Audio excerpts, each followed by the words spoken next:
Hello everyone, welcome to Study Earning Point. दोस्तों, इस video में हम पढ़ेंगे क्लास 8 के भूगोल का चैप्टर 1 जिसका नाम है संसाधन। दोस्तों, संसाधन किसे कहते हैं, इसे हम एक स्टोरी के जरिए समझ सकते हैं जो कि है मोना और राजू की। तो मोना और राजू अपना घर साफ करने में अम्मा की मदद कर रहे थे। तभी मोना ने कहा, इन सभी चीज़ों को देखो, कपड़े, बर्तन, अनाज, कंघा, शहद की बोतल, किताबें, इनमें से प्रत्येक उपयोगी है। अम्मा ने कहा, इसीलिए ये महत्वपूर्ण है, ये संसाधन है। राजू ने पूछा, संसाधन क्या है? अम्मा ने बताया, प्रत्येक वस्तु जिसका उपयोग आवश्यकताओं को पूरा करने के लिए किया जा सकता है वह संसाधन है। अम्मा ने कहा, अपने चारों ओर देखो और निरीक्षण करो, तुम्हें विभिन्न प्रकार के संसाधन देखने को मिलेंगे, जैसे जल जो हम प्यास लगने पर पीते हैं, घर में जिस विद्युत का प्रयोग करते हैं, स्कूल से घर पहुंचने के लिए उपयोग किया गया रिक्शा या बस, तथा पाठ्य पुस्तक जिसका उपयोग आप अध्ययन के लिए करते हैं। ये सभी संसाधन हैं। यहाँ तक कि आपका नाश्ता जिन ताज़ी सब्जियों से तैयार किया जाता है वह भी एक संसाधन है।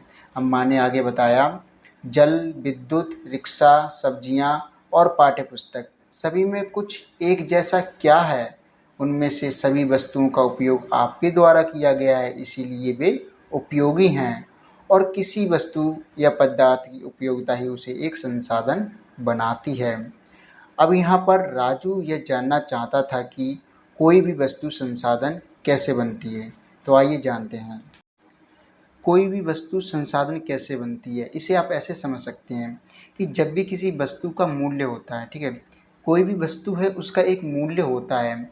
उदाहरण के लिए अगर आप एक पुस्तक खरीदने जाते हैं या फिर आप नोटबुक खरीदने जाते हैं तो उसका एक मूल्य होता है। आपको वो 10, 20 या 30, 40 रुपये में अलग अलग रेट में आपको देखने को मिलती है। तो उसका प्रयोग हम करते हैं, इसीलिए हम उसका क्या देते हैं, उसका मूल्य देते हैं। यानी वो हमारे लिए संसाधन है, तभी तो हम उसका पैसे दे रहे हैं। तो ये मूल्य अलग अलग होता है हर वस्तु का। जैसे उदाहरण के लिए अगर आप सोना की बात करो तो सोना सभी को चाहिए, तो उसकी उपयोगिता ज़्यादा है, उसका महत्व बहुत ज़्यादा है, इसलिए उसका प्राइस भी बहुत ज़्यादा होता है, यानी उसका मूल्य बहुत ज़्यादा होता है। इसी तरह से हम कह सकते हैं सभी संसाधन मूल्यवान होते हैं और उनका मूल्य अलग अलग होता है। और ये जो मूल्य होता है ये भी दो तरह का होता है। हमने ये तो जाना कि जितने भी संसाधन होते हैं वो मूल्यवान तो हैं, जो कि हमने देखा कि चाहे पुस्तक हो या सोना हो, हर चीज़ का एक मूल्य है। लेकिन उनका मूल्य भी दो तरह का होता है, एक होता है आर्थिक मूल्य, दूसरा होता है गैर आर्थिक मूल्य। अगर हम आर्थिक मूल्य की बात करें तो यहाँ पर आता है धातुओं का आर्थिक मूल्य।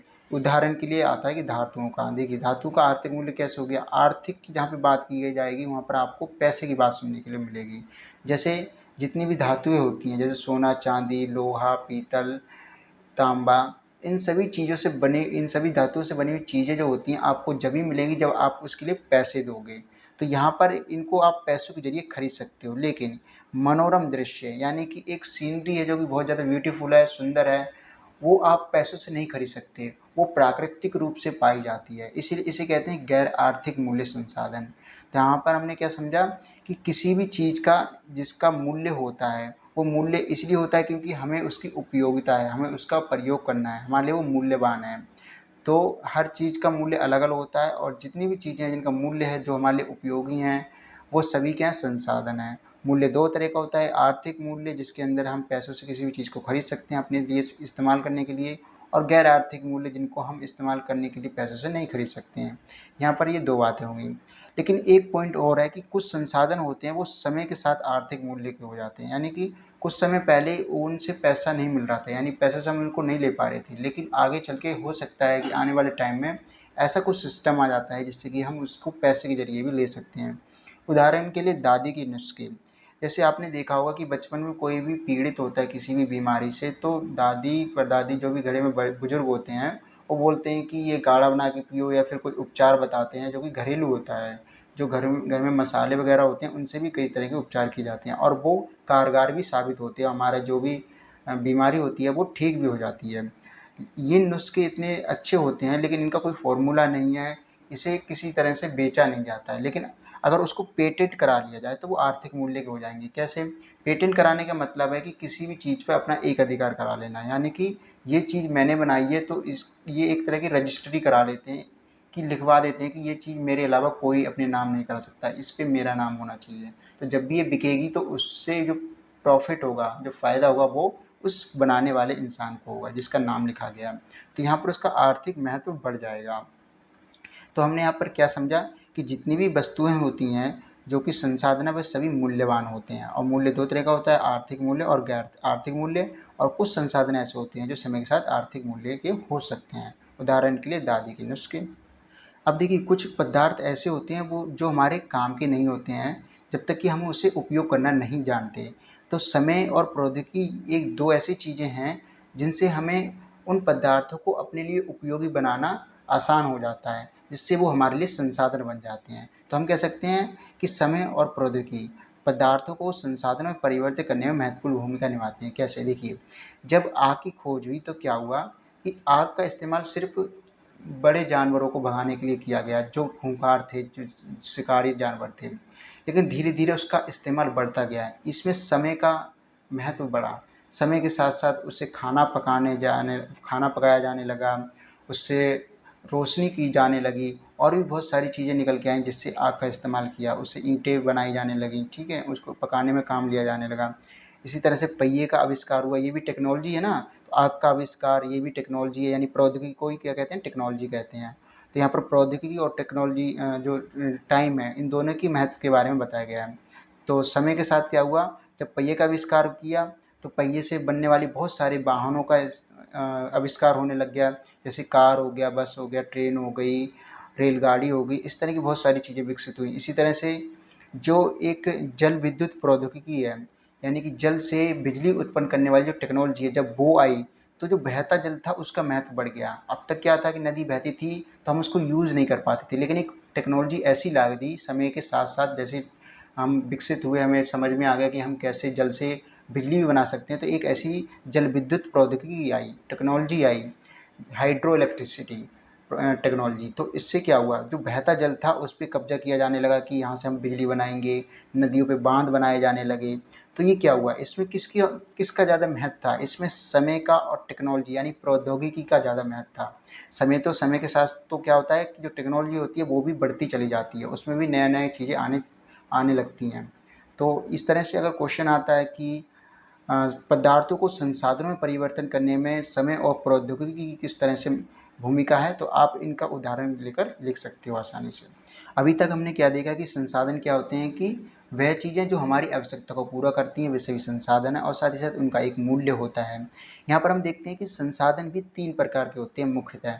पहले हो गए प्राकृतिक, दूसरे हो गए मानव निर्मित, और तीसरे स्वयं मानव भी एक संसाधन है। ये हम आगे देखेंगे किस तरह से मानव भी एक संसाधन है। तो सबसे पहले बात करते हैं प्राकृतिक संसाधन की।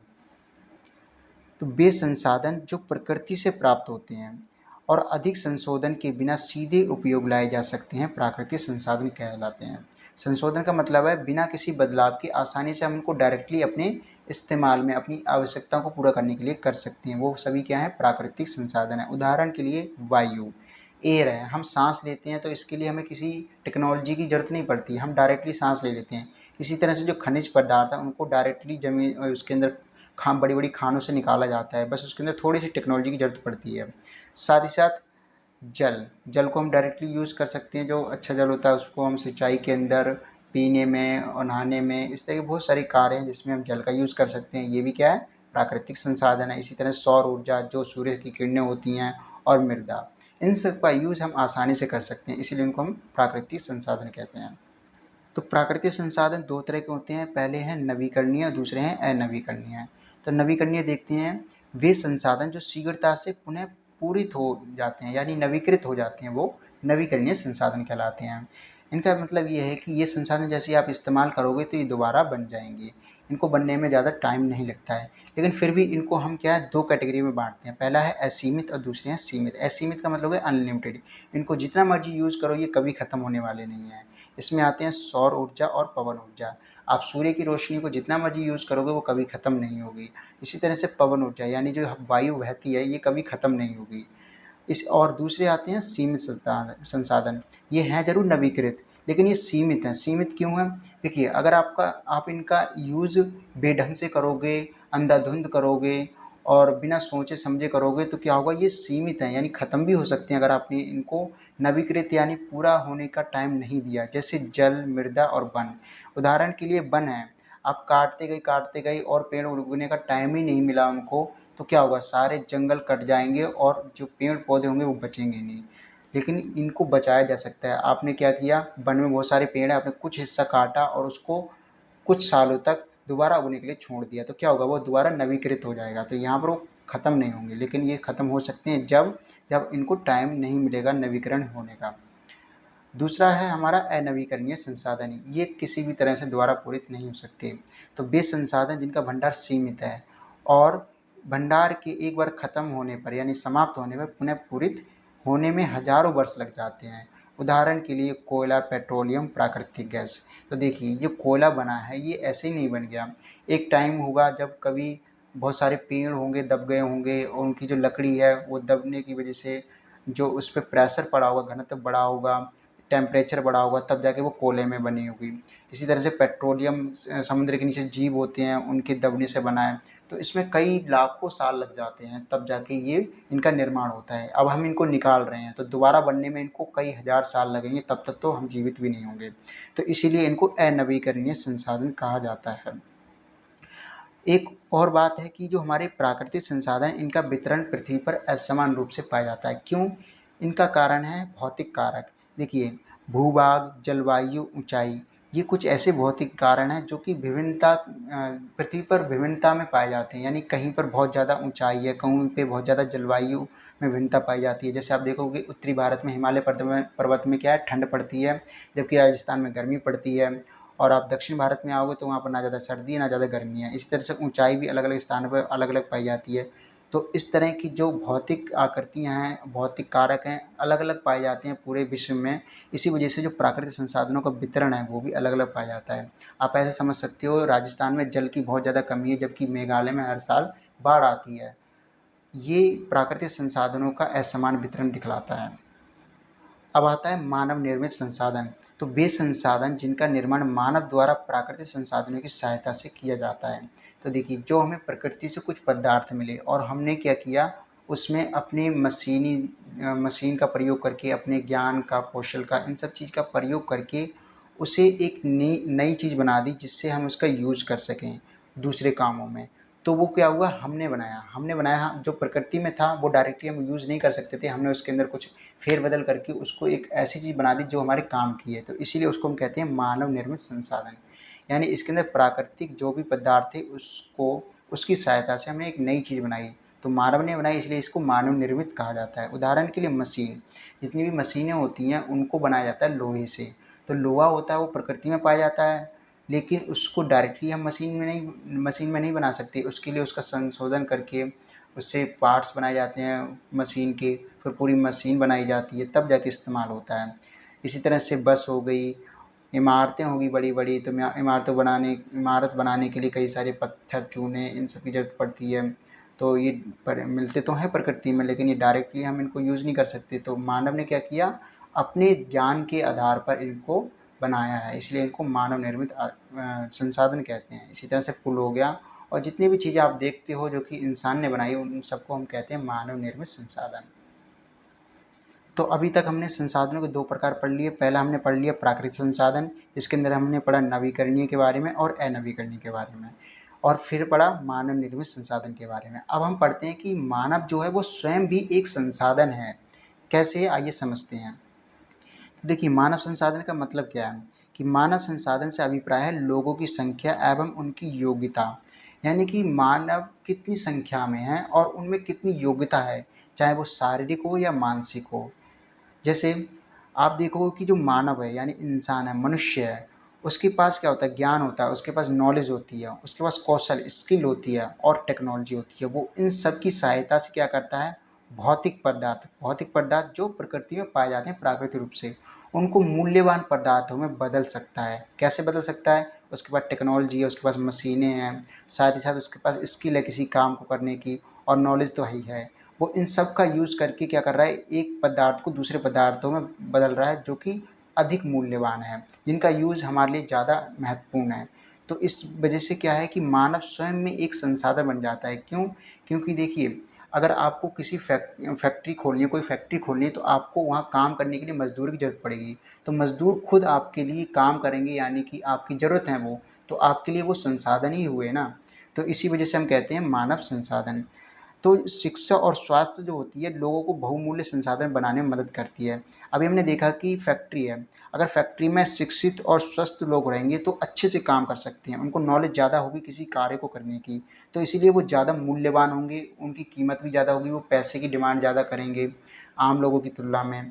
इसी तरह से एक पॉइंट आता है मानव संसाधन विकास। मानव संसाधन विकास का मतलब है कि अधिक संसाधनों के निर्माण में समर्थ बना होने के लिए लोगों की कौशल में सुधार करना मानव संसाधन विकास कहलाता है। जैसे अगर किसी व्यक्ति द्वारा कोई कार्य किया जा रहा है, लेकिन वो अनपढ़ है, और वही कार्य किसी पढ़े लिखे व्यक्ति द्वारा किया जा रहा है, तो वो उस कार्य को ज़्यादा अच्छे से कर पाएगा अनपढ़ की तुलना में। इसी वजह से जो मानव का विकास है, वो जब हो पाएगा जब उसके पास शिक्षा हो, उसको एजुकेट किया जाए, और साथ ही साथ वो स्वस्थ हो, चाहे वो शारीरिक हो या मानसिक रूप से स्वस्थ हो। जब उसके पास शिक्षा होगी, स्वास्थ्य होगा अच्छा, तो क्या होगा, उसका विकास होगा और वो अधिक संसाधनों के निर्माण में सहायता कर सकता है, उसके स्किल में सुधार होगा। तो इसी को हम क्या कहते हैं, मानव संसाधन विकास। तो आपको समझ में आ गया कि मानव खुद संसाधन क्यों है, क्योंकि वो अपने ज्ञान, कौशल, प्रौद्योगिकी के बल पे क्या करता है, भौतिक पदार्थों को मूल्यवान संसाधनों में बदलता है।